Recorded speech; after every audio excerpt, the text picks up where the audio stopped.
Hey guys, Stan the Man here. Today we're gonna be doing another one of these top 10 videos. You guys have really liked them. I've really enjoyed doing them and just overall having a really good time making these videos. Today's topic is going to be top 10 surprising losses. Now the difference with this is I'm going to be making a top 10 upsets video. But let's talk about the difference between surprising loss and upset. A surprising loss is like Edge beating John Cena. Either of them could win. Like, it wouldn't be a surprise either way. But at the same time, you would be surprised if Edge beat John Cena. Now, an upset would be if Jinder Mahal beat The Rock. Now, that would be a freaking upset. So yeah, today is just going to be top 10 surprising losses where pretty much either guy could have won. But booking-wise, I just wasn't expecting them to win. So without any further ado, let's get right into this. At number 10, we have Brock Lesnar defeating John Cena at the 2014 SummerSlam. Now, if you look back at early 2014, Brock Lesnar had gone against The Undertaker at WrestleMania. A very physical match, F5'd Undertaker 3 times, and beat the streak. So Brock Lesnar, up to that time, was the most talked about guy. So what could be any bigger? He needs to be the WWE champion. You make it to SummerSlam, John Cena against Brock Lesnar. Lesnar whipped Cena's ass, literally, the entire time. Far away through the match, Cena hits an AA. Lesnar sits up, starts laughing at him. Gets up before Cena even can do anything after he AAs him. He brought him to Suplex City. That's basically where Suplex City was born. I think the match was like 20 minutes. The statistics said Cena spent like 15 minutes off of his feet. And Brock Lesnar just destroyed him. It was definitely so shocking. You know, Cena could have won, but it just wasn't even close at this particular time. At number 9, we have the Ultimate Warrior beating Hulk Hogan at WrestleMania for the WWE Championship. This all started at SummerSlam 1990 when the Ultimate Warrior came back and beat the living hell out of the Honky Tonk Man and beat him for the Intercontinental Championship, which he was the longest at that time, and he just squashed him.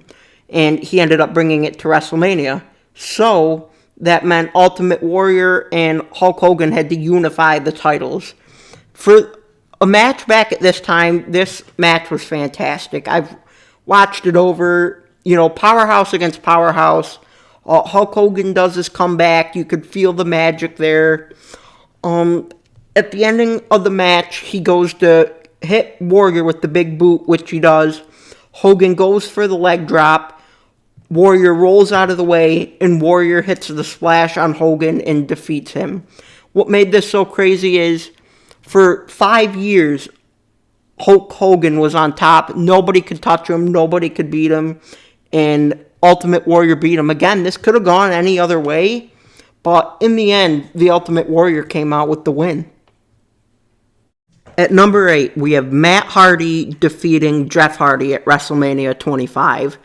This started at the Royal Rumble where Jeff Hardy was defending his newly won WWE Championship against Edge. Matt Hardy came down, went to go give Jeff a chair to hit Edge with it, and Matt had another chair in his hand and he bashed Jeff over the head with it, costing him the WWE Championship. Now, a lot of this was personal. Jeff Hardy's house is burnt down. It was a rough year for him in 2009. So they make it to WrestleMania, have a really awesome hardcore match. Ladder spots, steel chairs, kendo sticks, Jeff doing a garbage can spot with the mule kick type thing. Overall, the match was really good, very physical, Hardy Boy fashion. But it came to the end of the match, and Matt Hardy had twisted Jeff Hardy in the chair and beat him for the 1, 2, 3. It just stunk. I don't really think anyone was really expecting this. I mean, again, it's not a shock. Matt could have won, but, the thing is at WrestleMania, some heels need to win and some faces need to win. Not all the guys can win that you want. So that's pretty much how that ended up. At number 7, we have Chris Jericho defeating Edge at WrestleMania 26.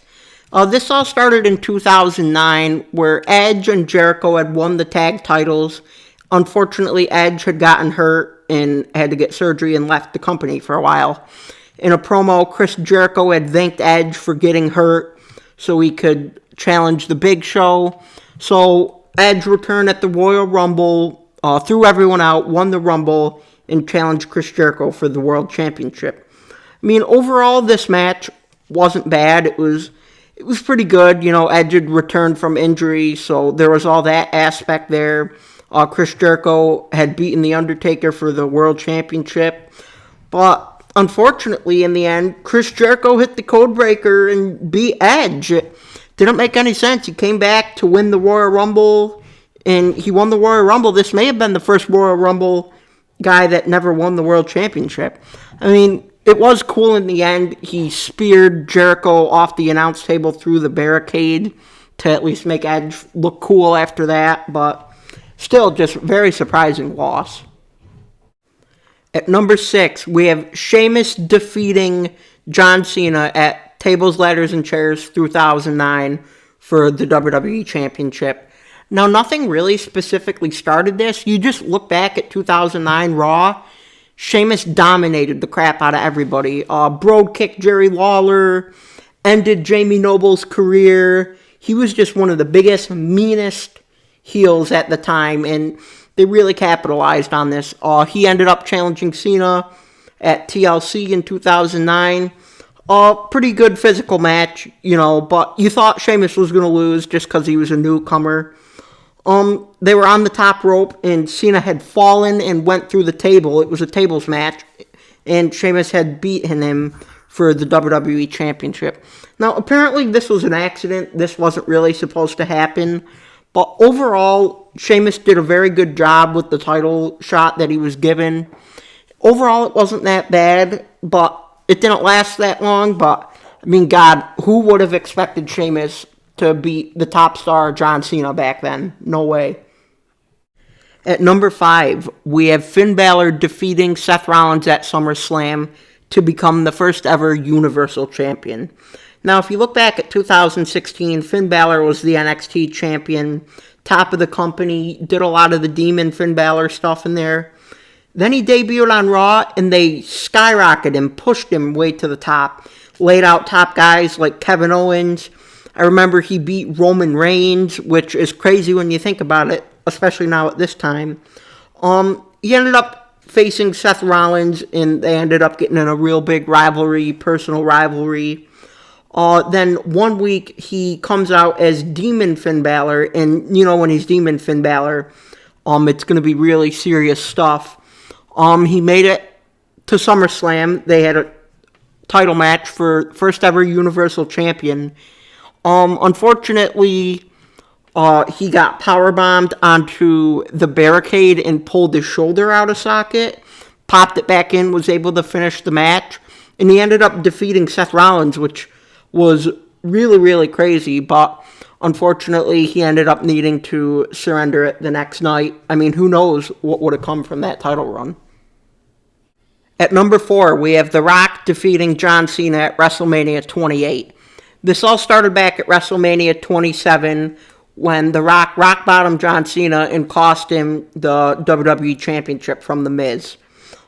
Pretty much a few weeks later, I think even the next night after WrestleMania, John Cena challenged Rock to the next year's WrestleMania, which that was confirmed. We made it to 2011, and John Cena decided to have The Rock be his tag team partner at Survivor Series against The Miz and R-Truth. They ended up winning the match, but Rock hit the rock bottom on Cena after, making it more personal. We make it to WrestleMania 28, one of the biggest WrestleMania matches of all time. This definitely was one of the actual greatest matches, wrestling-wise and storytelling. But Cena was being arrogant, went for the people's elbow, and got caught with the rock bottom and was defeated. This was probably one of the most shocking things that has ever happened. This honestly could almost go on the upset list, but, you know, Rock is just as good as John Cena, so of course anybody could have won the match. At number 3, we have Brock Lesnar defeating The Undertaker at WrestleMania 30. Now, this was a pretty good build. You know, they had a history in the past and stuff like that. You know, one week, Undertaker would one-up Lesnar. The next week, Lesnar would one-up Taker. They had an awesome contract signing where, remember, Taker stabbed Lesnar's hand with the pen and signed it and chokeslammed him through. So, you know, it was a pretty decent build. But then we make it to WrestleMania 30. The match is pretty competitive the first about 10 minutes. Then The Undertaker, somewhere throughout the match, lands on his head and gets a concussion and doesn't really remember much more of the night. But anyways, Brock Lesnar hits the third F5 on The Undertaker and defeats the undefeated streak at WrestleMania. Again, this could almost go on upset, but, you know, it's Brock Lesnar. He's a good wrestler, you know. He can hang up there with The Undertaker, John Cena, and everybody else. At number 2, we have CM Punk defeating John Cena for the WWE Championship at Money in the Bank. Now, a few weeks prior to this, CM Punk did the notorious pipe bomb, where he pretty much said that he thinks WWE will be better when Vince McMahon is dead, and that he thinks he should be on the top. So the next week, he's suspended, not allowed to be on there. And Cena is pissed. He calls out Vince McMahon the next week, pretty much saying, really, you suspended him because he spoke his mind? I want the match at Money in the Bank. Vince is like, no. Cena ends up getting to him so much, they make it to the top of the ramp. Vince is like, you know what? Fine. You'll have the match, but if you lose, you're fired. So the next week, there's a contract signing where Vince McMahon is trying to negotiate a new deal with CM Punk to sign his contract, since he's refusing to sign a contract. Didn't end up signing it. He makes it to the Money in the Bank. This was almost like a 9 out of 10 match. It was one of the greatest matches ever. But Vince comes down and tries to screw Punk out like he did with Bret Hart. Cena punches him in the face, gets back in the ring, and gets go to sleep by Punk and loses. You see here, Vince was devastated. CM Punk was happy as a clam, sticking it to Vince McMahon. He left with the WWE Championship. Like, whoever would have thought that would have happened. And at number 1, we have Triple H defeating Sting at WrestleMania 31. This started at Survivor Series 2014, where Triple H and Stephanie were doing the authority figure, basically in charge of everybody. Sting debuted during the Survivor Series match because if Dolph Ziggler won, Triple H and Stephanie would need to step down. So he comes down, costs them the match. You know, so pretty much over the past few months, they were pretty much, Sting was costing Triple H and Stephanie everything. He teamed with John Cena a couple times here and there. He interrupted Seth Rollins' statue reveal, you know, going after all the guys that Triple H was trying to get ahead. They make it to like a contract signing. He pretty much makes Triple H back down with a hammer to the throat. Ended up being a really good hardcore match. The NWO was there, and DX was there. And in the end, Triple H defeated Sting, which it just made zero sense. Like, I couldn't believe, like, Triple H didn't really gain anything from that victory. I mean, it would have really helped Sting a lot, but definitely a real big surprise on that one. Alrighty, guys, so that's going to be it for this video.